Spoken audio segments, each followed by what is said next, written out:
Haiku! Trump will make his pick. NBA could learn something. Everyone, calm down. This is Gene, and you're listening to Dumbasses Talking Politics. Hey, this is Gene. Yeah, I know it's kind of a weird day to be doing this. I'm doing this on a Saturday, which is something I usually don't do, but I had a lot to say and I had a lot of stories. And I just don't think it can wait till Monday. So President Trump has decided that he is going to nominate Amy Coney Barrett, unless there's some really bizarre rumor or some big surprise that's going to happen today. This is not a surprise. She was his second pick over behind Kavanaugh for the last Supreme Court justice. We'll find out at 2 p.m. Pacific time today. So it's going to be interesting, but now the attacks are coming. Coming. Some guy named Dana Houle, who served as the chief of staff for the Democratic representative of New Hampshire, Representative Paul Hodes, and a campaign manager for Hodes, and a Democratic Republic Jim Hines. So he's a campaign manager for Jim Hines, and he was a chief of staff for Paul Rhodes. He said in a tweet, I love this tweet. This is awesome, and it's actually a series. So, quote, I would love to know which adoption agency Amy Coney Barrett and her husband used to adopt the two children they brought here from Haiti. So here's a cue. Does the press even investigate details of Barrett's adoptions from Haiti?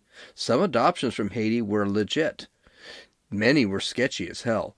And if the press learned they were unethical and maybe illegal adoptions, would they report it or not because it involves her children?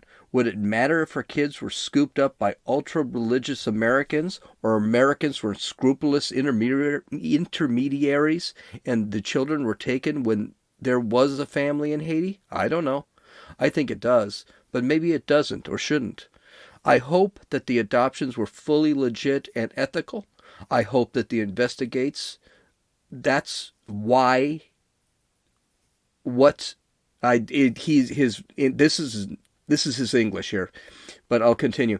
But if the adoptions were sketchy, reporting it would really screw with the lives of her two adopted kids and maybe the 5 bio kids too.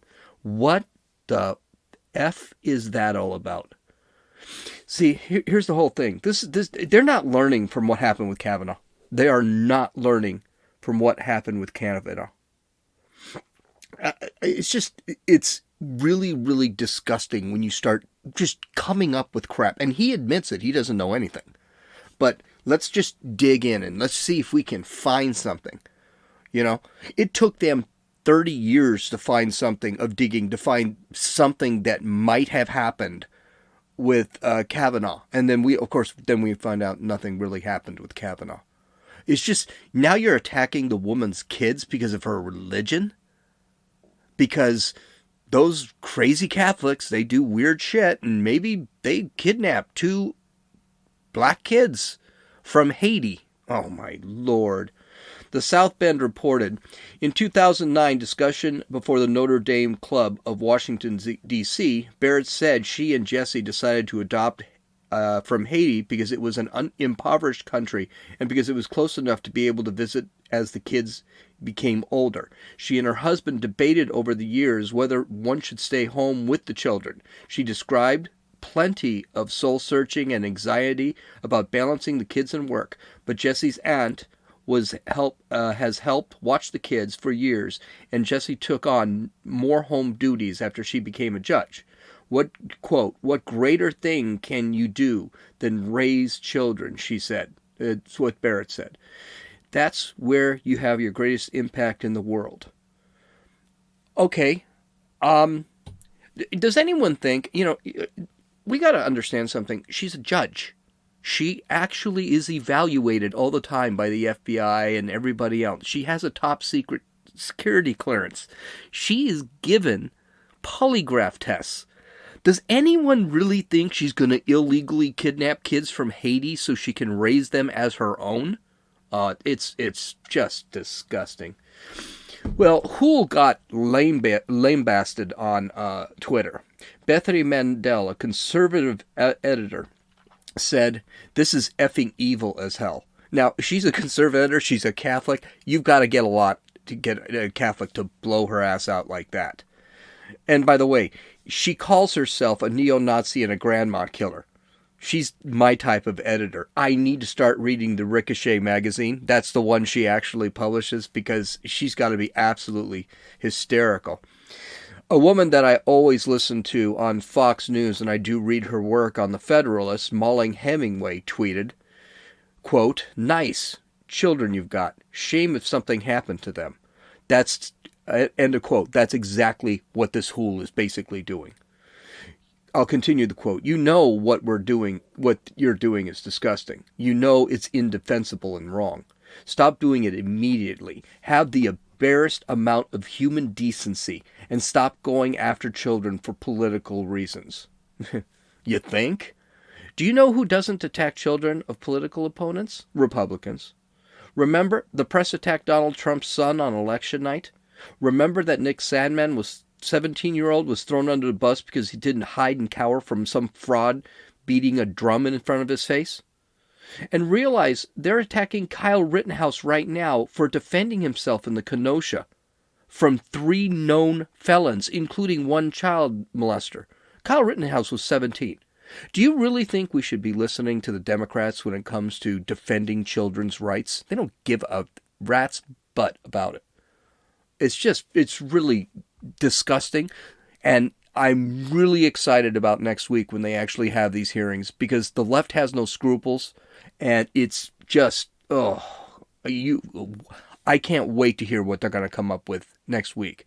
Now, the Democrats did say let's continue on. Finally, Ted Cruz tweeted, "Dems operatives opening salvo at Judge Barrett, attacking her young children. This is twisted. Leave the kids alone." Simple and right to the point. And that's exactly what it is. And they are going to attack. They're going to continue to attack. Now, the Democrats have already said that, this is what I was going to bring up before. The Democrats have already said that they were not going to show up to the questioning.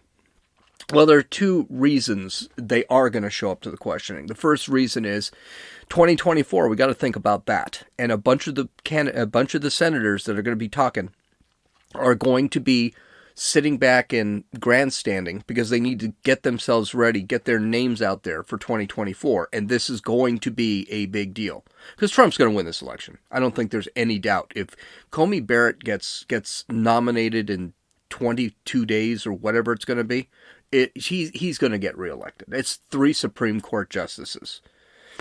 The next thing is, right now the Democrats may scream that we're not going to show up for the questioning of Amy Coney Barrett. But the reality is they just need to find something first. They really don't have anything right now. And they're going to have to go out there and they've got to dig. They've got to find something. I mean, I don't know if you're going to find a lot on a Catholic woman who's been married for 25 years, has got a stellar educational record and career record, and basically has 7 children, 2 of them 2 adopted black children from Haiti. It's going to be a real stretch for them to find anything.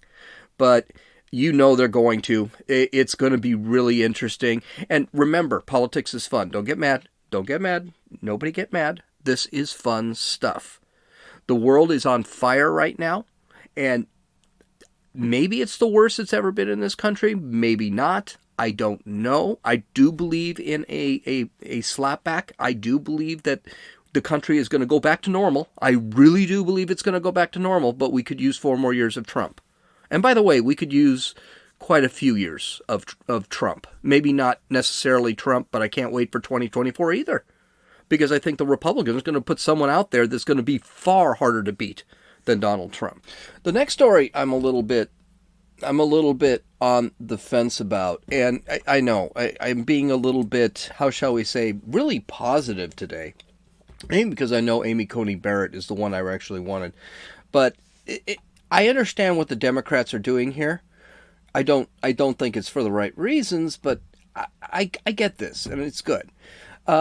So this is from the Daily Wire, Democrats in the House of Representatives will introduce a bill next week to limit the tenure of U.S. Supreme Court justices from lifetime appointments, which is outlined in the Constitution. There's the big one right there, outlined in the Constitution, to just an 18-year single term. Reuters reported the new bill, seen by Reuters, would allow every president to nominate 2 justices per 4-year term, and comes amid heightened political tensions as the Republican president, Donald Trump, prepares to announce his 3rd pick for the Supreme Court after the death on September 18th of Justice Ruth Bader Ginsburg, with just 40 days to go until the November 3rd election. Now, one thing I do want to point out here is, yes, the election is November 3rd. Okay, it is only 40 days till that's fine. But President Trump has 6 months left to be president. His term is not 3.5 years. Even if he loses the election on November 3rd, that does not mean he does not have the right to pick the Supreme Court justice. He has a 4-year term. So all this crap that there's a stopgap at November 3rd is bullshit, because Biden is not president on November 4th. If he wins. He's not going to win, but if he wins. So it's crappy. So according to Democratic Representative Ro Khanna of California, the bill, the Supreme Court Term Limits and Regular Appointments Act, is intended to tamp down partisanship. Bullshit. It's done for listen, this is done to limit a president's power, to stop the president so the president can't. There are some problems with this bill. I do believe in term limits. I don't believe in the term limits that he's setting. I don't think a president picking 2. Hey, by the way, next term, if President Trump wins, President Trump could very well have 5 Supreme Court nominees, because Breyer is going to retire, and so's Clarence Thomas. And he's already got Gorsuch, Kavanaugh, and he's going to get Coney Barrett. So it's not going to work, because people don't just stop at 18 years. We'll talk about that in a second. Khanna said, quote, "It would save the country a lot of agony and help lower the temperature over the fights for the court that go to the fault lines of cultural issues, and is one of the primary things that are tearing our social fabric." Here's the problem. The court really shouldn't have anything to do with our social issues. I don't know why it continues to have that. Reuters said the bill seeks to avoid constitutional concerns by exempting current justices from the 18-year rule. Those appointed under term limits would become senior upon retirement and rotate to lower courts. Khanna continued to say, "That's perfectly consistent with their judicial independence and having a lifetime salary." It's true. And a lifetime appointment. That's true. As noted by News at Northeastern in 2018, Northeastern law professor Michael Meltzer, who specializes in the Supreme Court, said lifetime appointments to the Supreme Court were intended to insulate justice from partisan politics, end quote. And that is true. Doesn't happen that way. Meltzer said that was put into the Constitution to preserve the total independence of the judiciary. Once a justice is confirmed and takes a seat in the court, they are not beholden to anybody. Now, I have some thoughts. A long time ago, actually, 5-6 years ago, I read a book by Mark Levin called The Liberty Amendments. Very good book. And he talked about term limits. I've also read the Federalist Papers, and apparently the forefathers talked about term limits. They didn't place term limits on anyone because they didn't want the country to not have a choice. For example, if you have a great president, he's going to be a great president. He'll win election over and over and over again. They had this with George Washington. George Washington, they almost wanted to make him a king. And George Washington, after I think his 2 terms or 1 term, said, "No, I'm done." Of course, he was a general during the Revolutionary War. Eventually, he's got to be getting pretty tired. But here's the thing I think that drives me crazy is term limits are not just for the president and not just for the Supreme Court. Term limits should be for everybody. The Senate, the House of Representatives, nobody should be in government for their lives. I should not hear that Joe Biden has been in government for 47 years. Now, Joe Biden did it half right. I mean, 8 of those years, he was a vice president, which is fine. But if you want to be a career politician, you're in the House for 12 years, you're in the Senate for 12 years. I do believe it's a 12-year limit. That's what I think it should be. President for 4 years. I would say it'd be 20 years for the Supreme Court. And then you're out. That's it. There should not be. Joe Biden should never be in Congress for 47 years. Nancy Pelosi should not be in Congress for 40 years. This is just stuff that shouldn't happen. So I do agree with term limits. And I think this is Ro Khanna made an effort. It's a stupid effort.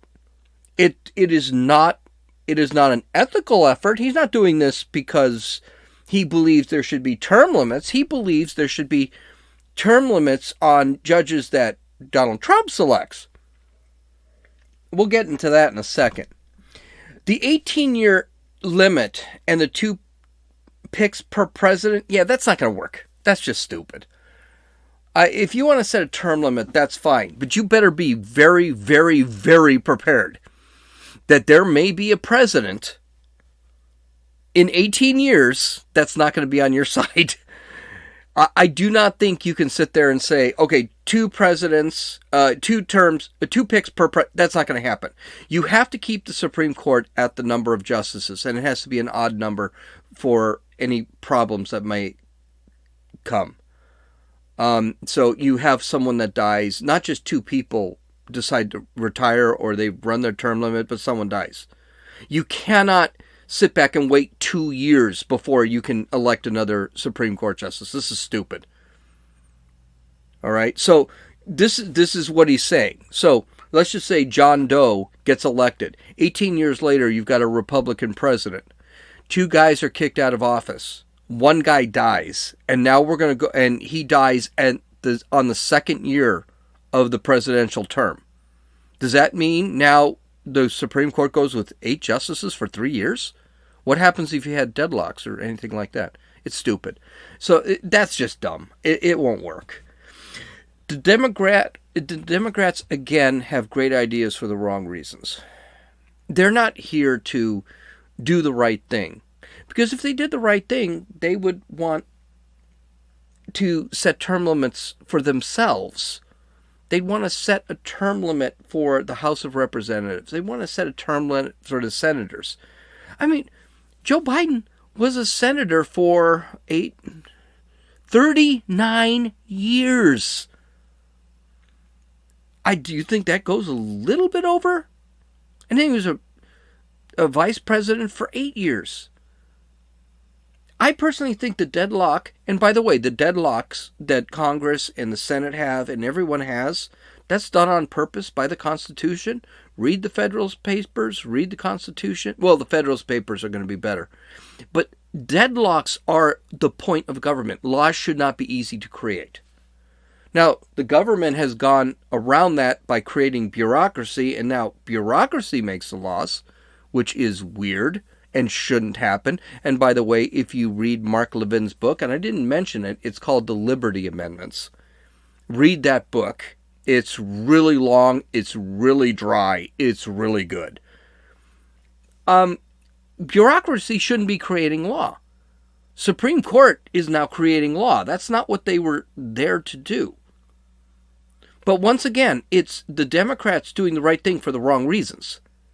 And then setting things up so that Ro Khanna set things up, and I kind of understand it, but Ro Khanna set things up so that, you can't have 3 picks. Here's a newsflash. If Donald Trump wins re-election, he's going to have 5 picks for the Supreme Court. That's going to happen. He's already got Kavanaugh, Gorsuch, and he's going to get Coney Barrett. But Clarence Thomas is going to retire. Stephen Breyer is going to retire. He's going to get 5 picks. And it will be a big deal on the Supreme Court. I mean, that's going to be literally a 6-3 conservative slant. And by the way, I don't think it's a conservative court. If it's 6-3, I don't think it'll be a conservative court. I think it'll be a moderate court.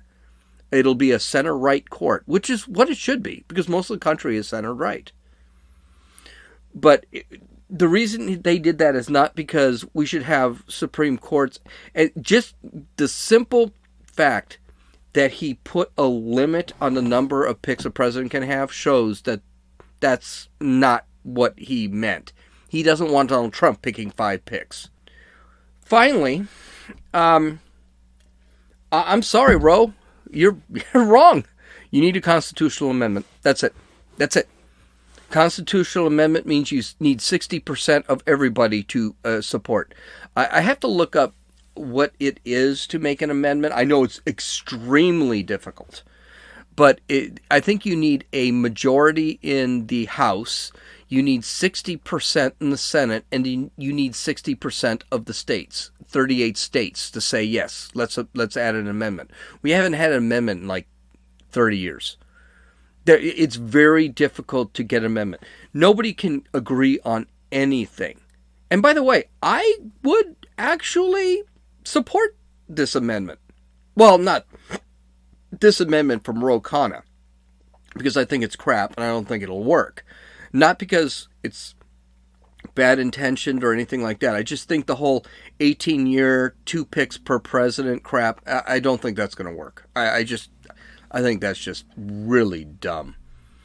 So, good try. It's not really being talked about too much, but it's something out there. Now, one of the things I think, I haven't watched any sports.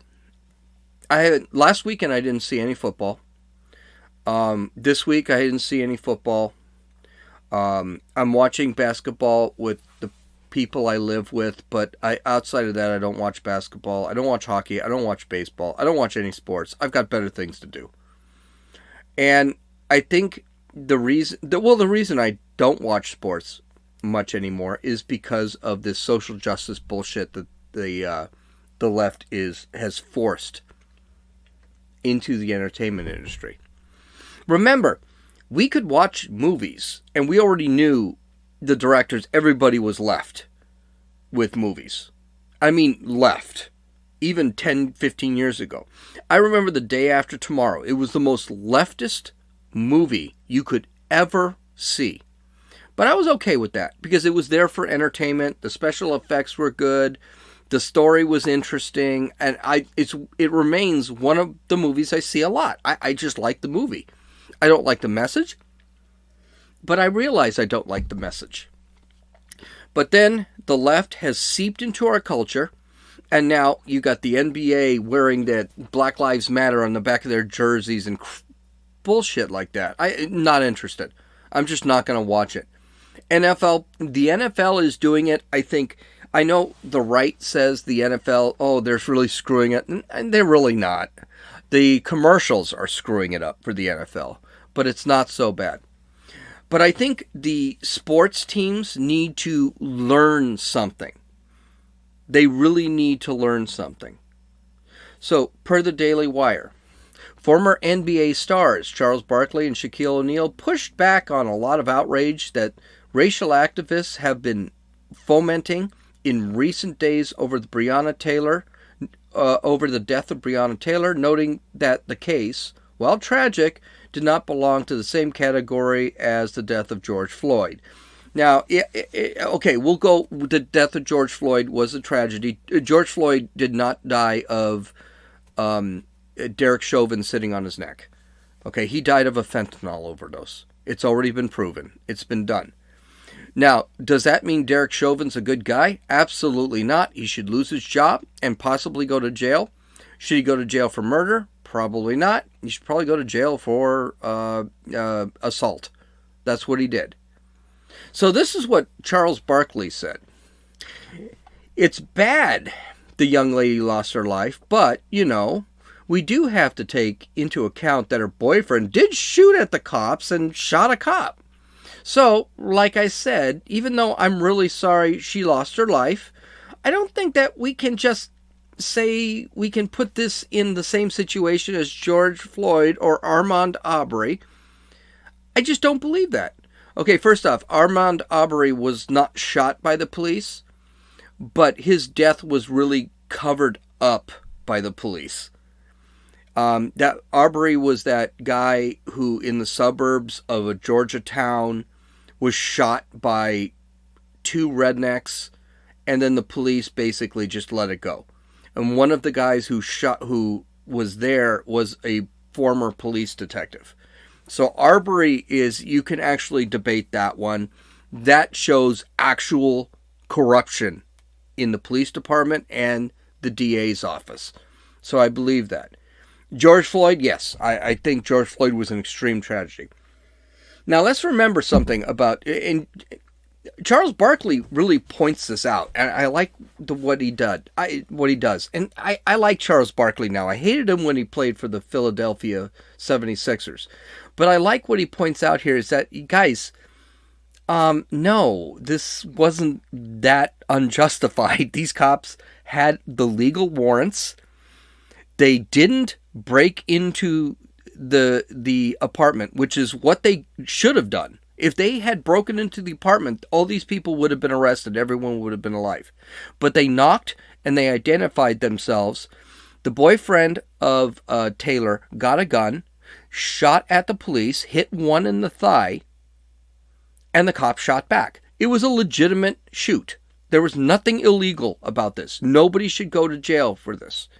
Yes, one of the police officers emptied a clip, which was weird, and almost hit people in another apartment, which he's getting wonton, I don't know what it's called, but he's getting convicted for that. He's going to get convicted for that. He should get convicted for that. But the point is guys, listen to the story. Everyone said Breonna Taylor was in her bed just sleeping and she got shot 6 times. That's a lie. That's not true. Breonna Taylor was in the hallway. She was behind her boyfriend. She was awake and got shot. So there's a lot of lies that are being perpetuated on this whole thing.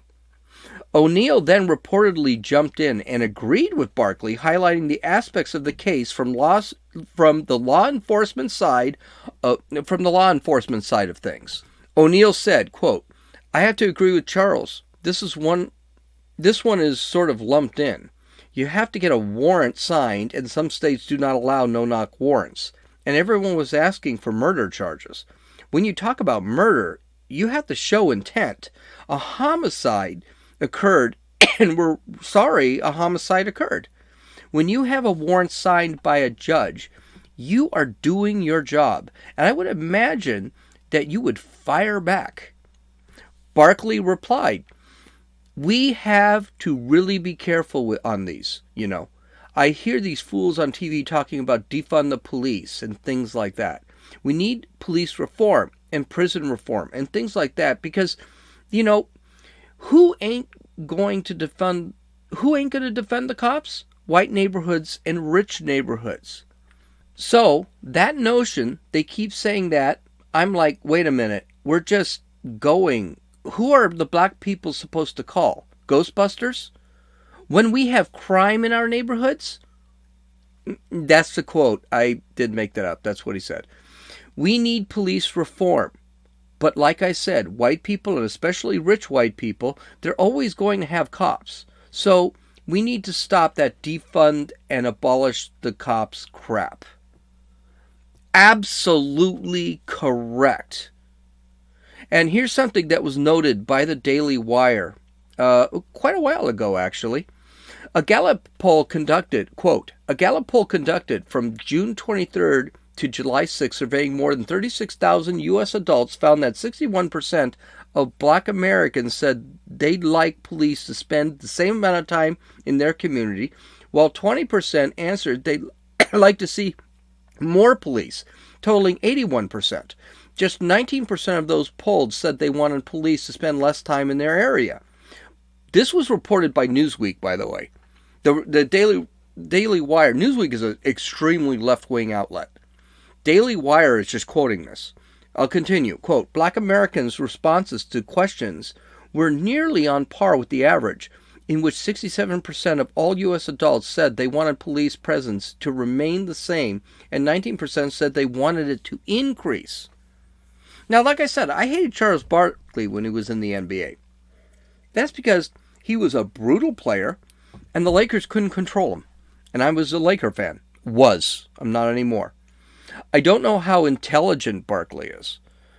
He doesn't seem like he's really that bright, but he has something really important. It's called common sense.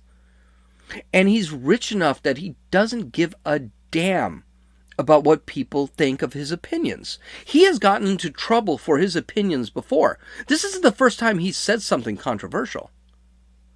As far as Shaq, I love Shaq. I think he's probably my favorite Laker.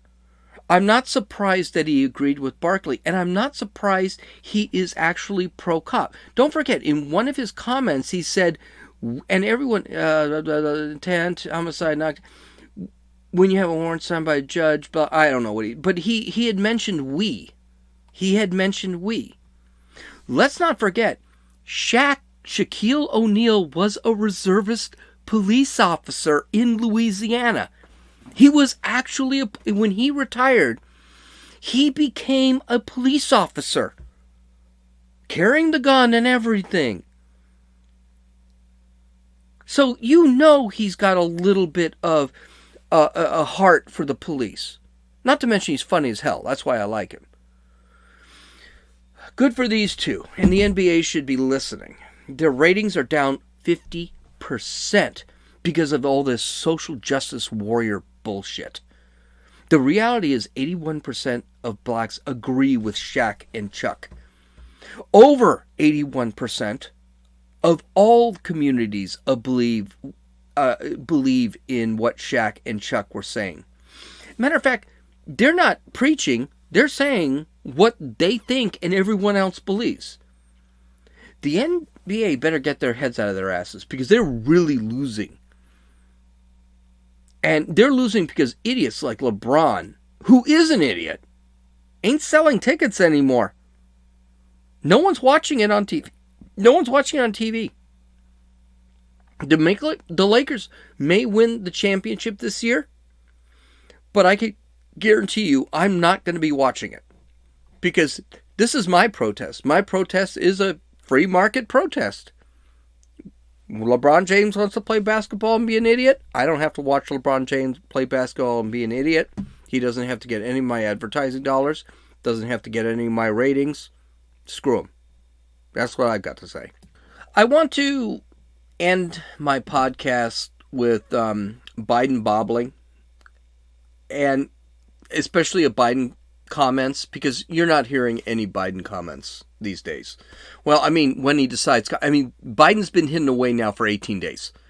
Again, I don't understand how a campaign like this is supposed to work unless the Democrats are cheating, which I'm pretty sure they are. We're going to talk about that on Monday. Well, I have another one. It's from 2016. I can't lie, I have mixed feelings about this one. Things have been real positive today. I think we've really had real positive things. Even the Democrats doing their stupid shit, I sat back and I said, oh, it's not a big deal.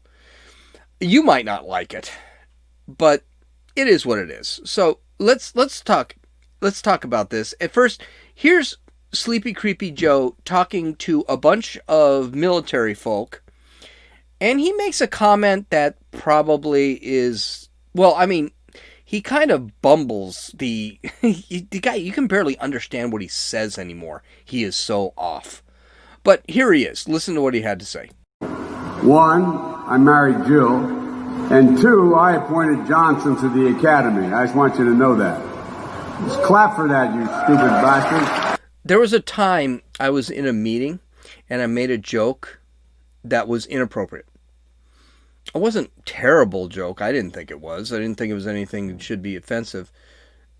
It was a joke, but it was inappropriate.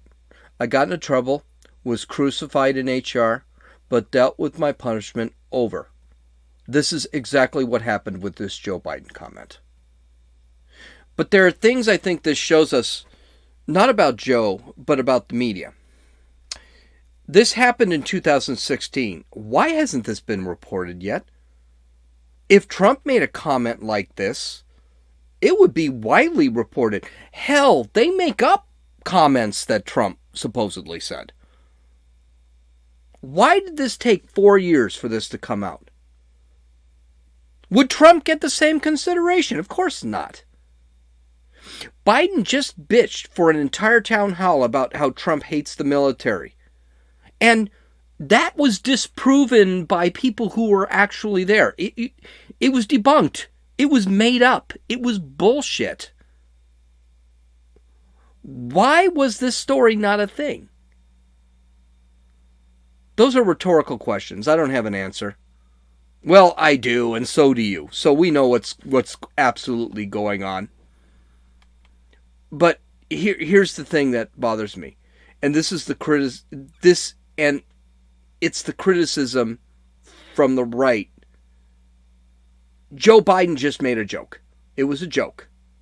He's with a bunch of soldiers, the saltiest human beings in the world. They actually are trained to be salty, trained to be tough, trained to be hard and insensitive to hard words. These people avoid bullets for a living. They watch their friends die for a living. They kill for a living. Do you think any of these guys really got offended? I don't think so. I think he made a joke. I was in the Army. I can guarantee you they didn't.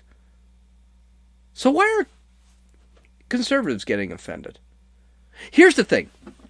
I agree with people who get upset about the media and they don't treat Trump differently than Biden. They don't treat Trump the same way as they treat Biden. I get it. I totally understand that. But this faux outrage by Republicans is stupid. And I'm not going to get. I heard the clip. That clip was from Grabian. I heard the clip. Okay, so he made a joke. It was a bad joke. It was a bad joke. I mean, I personally would have been more offended by his comment about 7-Eleven only being dealt with people who had an accent. I think that is more telling of Joe Biden. This is not a telling joke. It's just a joke. Not a big deal. That does not mean we can't point it out. But I think this faux outrage from conservatives, let's drop it. I mean, just bring it up. We should bring it up. There's no question. Because this shows the difference between Trump and Biden and how the media treats Trump and Biden. This is not a story anywhere. This is not a story anywhere. Just like the peace deal that Trump brokered through his son-in-law was not a story.